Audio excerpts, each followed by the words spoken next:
میں ایک دوسرے کے رفیق ہیں، اور جو لوگ ایمان تو لے آئے لیکن ہجرت نہیں کی، تو جب تک وہ ہجرت نہ کریں تم کو ان کی رفاقت سے کچھ سروکار نہیں، اور اگر وہ تم سے دین کے معاملات میں مدد طلب کریں تو تم کو مدد کرنی لازم ہے، مگر ان لوگوں کے مقابلے میں کہ تم میں اور ان میں صلح کا عہد ہو مدد نہیں کرنی چاہیے، اور اللہ تمہارے سب کاموں کو دیکھ رہا ہے۔ اور جو لوگ کافر ہیں وہ بھی ایک دوسرے کے رفیق ہیں، تو مومنو اگر تم یہ کام نہ کرو گے تو ملک میں فتنہ برپا ہو جائے گا اور بڑا فساد مچے گا، اور جو لوگ ایمان لائے اور وطن سے ہجرت کر گئے اور اللہ کی راہ میں جہاد کرتے رہے، اور جنہوں نے ہجرت کرنے والوں کو جگہ دی اور ان کی مدد کی، یہی لوگ سچے مسلمان ہیں، ان کے لیے اللہ کے ہاں بخشش اور عزت کی روزی ہے۔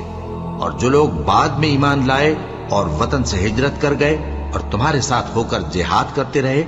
وہ بھی تمہیں میں سے ہیں۔